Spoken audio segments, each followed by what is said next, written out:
Well, thank you for joining me on this edition on Tennis Volley Talk. Today, actually, what I was an in-house guest, uh, young guy by the name of Noah Johnson, and I had met him at the Lifetime Tennis Club. He was hitting against the ball machine, and said, "Well, hey, he's hitting the ball pretty good, but I'm hitting with different people." So I decided to come approach him, and he was approachable. And so he got my number, and we've been hitting and doing drills for the last month. So, which has been really good. Noah, thank you for joining me here on Tennis Volley Talk. Yeah, thanks for having me over. So basically, are you from Minnesota? Are you from a different state, or how did you come about being in Minnesota? Yeah, I was born and raised in Shoreview, Minnesota. Okay. Went to high school at Mounds View High School, and then went to college. I did college in Minnesota and in Georgia, and then I moved back to Minnesota about a year and a half ago. Oh, okay. In Georgia, huh? Yeah. So summers are pretty warm there in Georgia, I'm sure. Yeah. Winters are warm too, though. So yeah, that's true. That makes it nicer. You can play tennis a lot longer. No, exactly. Everything like that. Yeah. So did you actually play tennis in high school, or what got you in with the tennis bug within getting you hooked within tennis? Yeah, I got into tennis in middle school. I played a rec league. It's where I learned all my fundamentals and learned the game. I didn't play in high school because I played golf in high school, and they were the same season. So would have loved to play tennis. Oh, sure. I don't know why they have them the same season in high school. So, but I had a lot of friends that played tennis, so just kind of hit with them and learned from them in the off season, but not much. Very casually in high school, but just have loved sports my whole life, and kind of more of the natural athlete with hitting golf. Yes. And then with being able to, hit the strokes in tennis and all of that. Yeah, it was an easy transition, and it's a sport that you don't need a lot of people around to play. You just need one other person, and you can get out and have a fun match. So it was pretty easily accessible for me. So that's good. It's pretty fun. That's good. So any did you play, what position? Were you in singles, or were you more doubles? Or I was a singles guy. Singles? I refused to play doubles when I was on the rec team. I wouldn't do it. I don't know why, but singles tennis has always been way more appealing to me than doubles tennis. I love doubles. I like tennis in general, but I don't know. Singles has always drawn me in a lot more. Oh, sure. Absolutely. Myself, I've always been a singles guy. I've always liked to play singles, and then one thing that really caught me is whenever I saw you hitting against that ball machine that one day is the one-hander backhand. And it's, I've always had the one-hander, and it's always a work in progress with that shot. So many people have that other hand to hit it, down the line or cross court with the other hand, but yet that one-hander, there's just something about that one-hander that just feels so good when you hit it really good. I feel the same way. It always, I was taught to use a two-handed backhand. Oh gosh! Kind of lock it in with the wrists and rip through, but I could never. I could never, for whatever reason, I couldn't create any topspin with it. Yeah, it was super flat, and I just didn't love it. So you kept hitting and tape, and couldn't get it over. It was a liability, such a liability for me. So now the one-hander is less of a liability. Oh yeah. So and my one-hander is. It's just always a work in progress, but it still feels so good whenever you can hit it solid, and everything like that, and different approaches and how to approach that one-hander too. In order to hit a good one-hander. But I've been working at it, and I'm still getting there. But that's why I still play tennis in singles at my age, just because I just like keeping myself moving like that. And I hold my own against a lot of people, which does help, even with my age. But I still get out there and play singles, and keeps me young though too. That's kind of a sport that does like to keep you young. too, and everything with that and stuff. But so did you, with growing up in Minnesota, it was in Shoreview even, because that's just like right up the road, and they got resurfaced the courts there, and Mounds View is a really good place to hit too. Did you play against matches with Mounds View too? Yeah, a lot of my friends in high school were on the tennis team. So I never played in anything competitively in high school, but I played against them and got a taste of what it was like at that level. They would usually play me left-handed. They would go to their non-dominant hand and play me, and then it was pretty fair back then. I've come a long ways from you have from there, but it's fun to see. Just I don't know, the next level of tennis when you're in that position. So sure. So yeah, and then when we started hitting the shots and drills together and everything, that was just a fun part, to be able to get out there and get timing though. That really sometimes is so much better in having that aspect of it, as far as just learning that timing and having the flow of hitting either forehand or backhand with each other and stuff. And I'm sure that, eventually as we started hitting and everything, you were kind of surprised, this old guy has some power. Yeah. We've had some sweet rallies. Yeah.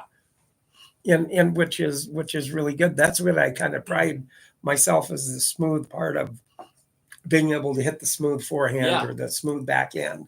And then of course, then my serve too has always been a pretty strong aspect of my game too. Yeah. And everything. But you've surprised me so much too with being able to get to a lot of shots, because you're taller, you got the longer legs, and you can get to some shots. And I'm going, how do you get to that? which is really good for you, being able to do that too, and everything. But tennis has been such a good sport to me, and as much as it's probably been to you too, to be able to get out and do that exercise that you have.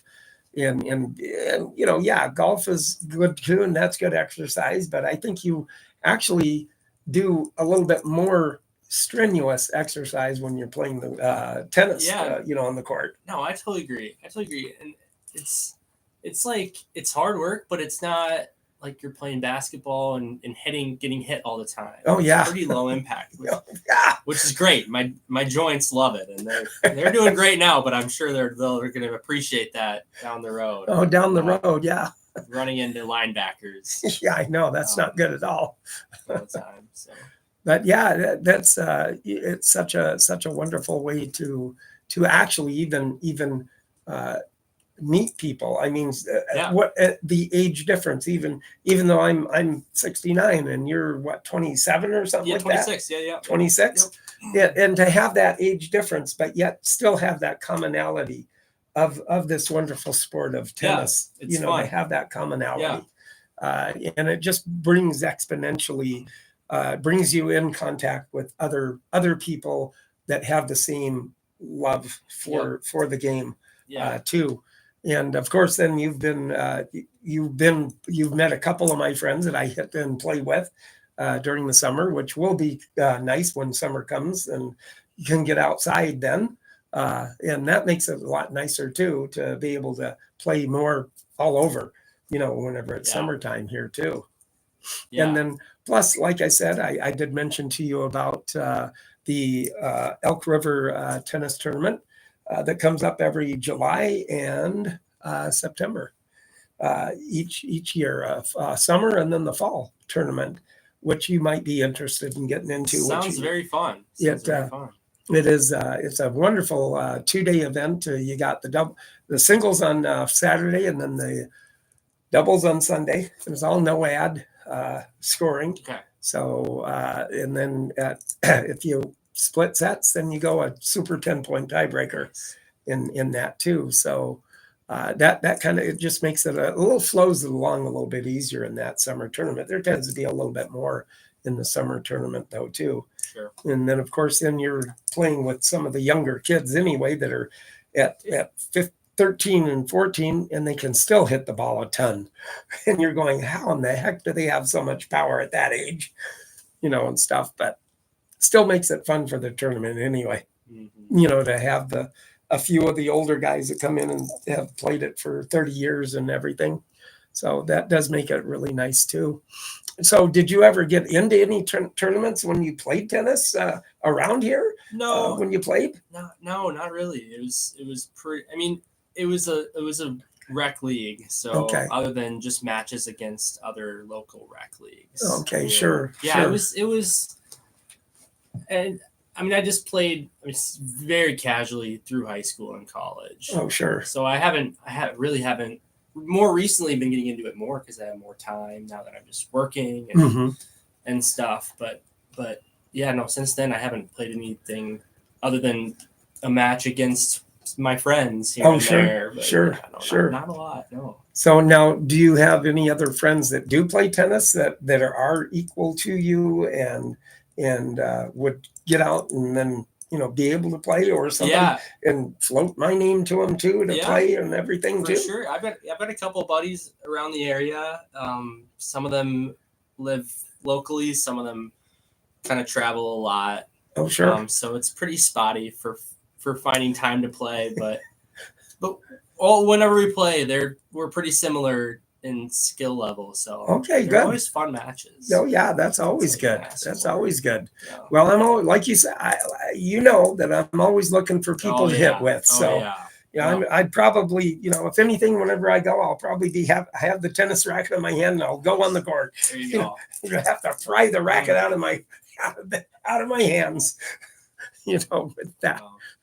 But yeah, you YouTubers, be sure and like, comment, and follow, subscribe, and then you podcasters too out there, you're going to be hearing about the racket of the day or the week coming up, and I'll be showing you a racket that I have, and you'll be able, if you want to take a look at the racket that I'm going to talk about, then be sure to go to my YouTube channel, Tennis Volley Talk, and then like, subscribe, and comment with that. So be sure and do that. And if you want to take a look at it, but be sure you YouTubers and podcasters like, subscribe, and comment on my YouTube channel. Always like the comments. So one thing I would like to throw out there with people right now with comments is, do you like it more as racket of the day, or would you rather hear racket of the week as far as the racket that I show you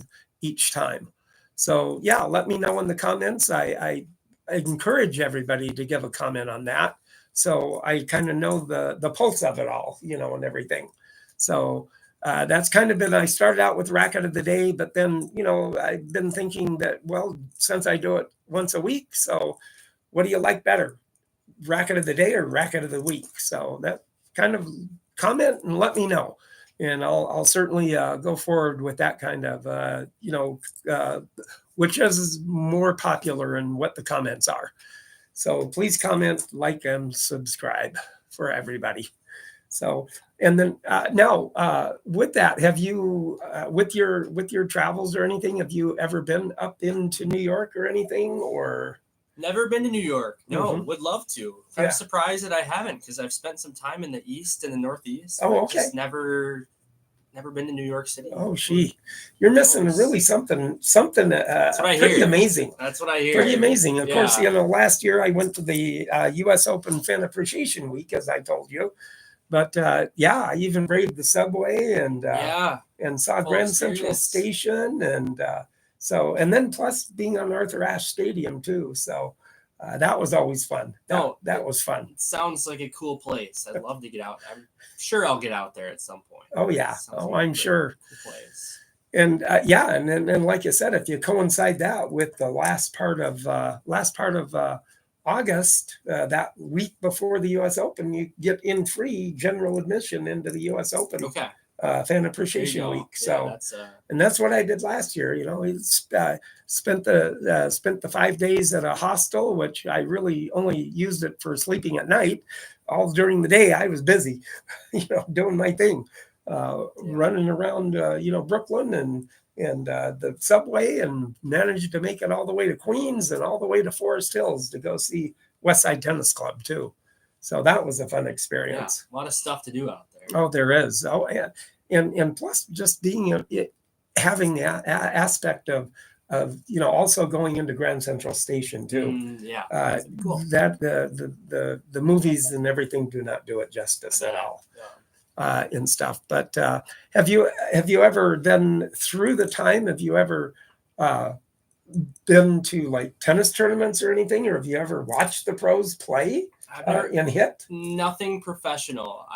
For whatever reason, I was always friends with tennis players in school. Maybe it's a golf and tennis connection. Mm-hmm. So I've been to the Baseline Center and the University of Minnesota Center and watched a lot of my friends play there. And then I've seen college tournaments, but nothing professional. I'm sure it's another level. Oh gosh, it is. It was fun to see the college tournaments even too. And yeah, it is. The fans love it. They get into it. Oh, they do. Players love it too. And then with the University of Minnesota, by the same token, it's a shame that they got rid of the men's program, which I couldn't believe that they did. I didn't know. I wasn't. Yeah, did not know that. Yeah, they got rid of the men's. They kept the women's tennis program with that. And one year I was able to actually was working the fair for my old company at one time, and it was really kind of fun at the time, because they had at the University of Minnesota stage there at the fair, they had the women's tennis team out, and they were talking. People were asking them questions, and they said, "Hey, if you have a question, we'll give you a T-shirt." And I had a question, and I found out that they were going to be going to the regional tennis tournament for all over the U.S. with all colleges in, of all places, Oklahoma, at Oklahoma State University Tennis Center. Which then I said, well, what week is that going to be? And then they told me, and I happened to be going up that way to visit a friend of mine that particular week that they were there. There you go. So I ended up finding my way, and I found them. But I got there at about maybe 9:30 in the morning, and I literally was the perfect day, 76 degrees, low humidity, sun, blue sky, and I saw tennis from all over, the women's regional tennis from all over the U.S. from cool. all different schools. And that facility there, I tell you, is a wonderful, beautiful facility too. I mean, it has a stadium, the sunken in courts, and the bench seating, and you can look down on the courts. Easy seating. You got 12 outside courts and then 8 inside courts. Yeah. So it does make it for a nice facility to take a look at and everything if you ever make it through Oklahoma. That's cool. And stuff, but. With that, it's always been fun to be able to get out, and they do have the tennis leagues around here too, and stuff, but not as much as what they used to. I think they used to have what they call the Twin Cities Tennis League, which I think is pretty big now, but it's kind of on a tiered basis as far as matches that you set up through the week and everything. But it has some pretty good players in it too. But then I kind of got out of it because it got so big and it was hard to try to get a hold of people to play that way. But with that, it's just any particular thing that just kind of pops in your head as far as a good tennis experience or a match that you had with anybody that you like gritted it out and you came from behind and won. That's a good question. It's a fun sport to me because of how much there's your athleticism, there's your strategy, there's your technical skill. There's just a lot that goes into it. And reading your opponent, the 1v1 aspect is from a guy I played competitive golf my whole life. So golf is very different. It's very just, you're in your own world. It's pretty much, can you execute what you're trying to execute the whole time? And tennis is like, you're playing against somebody one-on-one live. So that's interesting to me. So one of my buddies that I play a lot, it's been fun to kind of analyze his play style and try to pick that apart by playing something else. So he plays deep a lot and has a hard hitting baseline return, pretty much anything I hit to him. So maybe I try to just approach the net a lot against him and see if that works. That's intriguing to me because it changes throughout a match. It changes as you develop different skills, and it's very different to what, like I said, I mean, golf has been, that's how I play competitive sports my whole life. So it's a different approach to a sport, which is pretty fun. Well, it really is, and it just gives you more of the aspect of how can I try to approach this to make a better shot where he's not going to be where I can be in a better position to win a shot or something of that nature. And golf is very much like you're playing the best you can play. Yeah. In tennis, all you got to do is play better than your opponent. Better than your opponent. That's all you got to do. Who's gonna make the more shots in? And who's gonna miss? You can get away with mistakes. I think I said this to you one day we were playing in golf. You hit a bad shot one time, it can maybe ruin your round. Yeah, that's right. In tennis, you can get away with a couple bad shots. You can get away with a few bad shots there. It's kind of fun. So instead of with that you're up 30 love, but then you have a couple shanks or something like that, and you're 30 all. That's okay. That's not bad. And everything like that. So that's really kind of nice anyway with that. But yeah, everybody, YouTube, like, subscribe, and comment. And then you podcasters also like, subscribe, and comment, because you're going to be hearing about the racket of the day coming up here real quick. So if you want to take a look at the racket that I'm talking about, then be sure to go to my YouTube channel, Tennis Volley Talk. But anyway, this is actually the racket of the day. This is actually a old Wright Ditson racket. I don't know. Let's see if we can get it right here. If you can see it, Wright Ditson. There we go. Nope, that was upside down. So we'll go that way. Wright Ditson. There we go. That's it. The Wright Ditson racket. Now this racket actually, Wright Ditson racket actually, and it was endorsed by George Lott, which was also actually a pro tennis player. And also he was actually a tennis teacher for DePaul University in Chicago back in the day, back in the 40s, early 40s, 50s, 60s, in that era. And he was really actually known for more of a doubles player back in the day.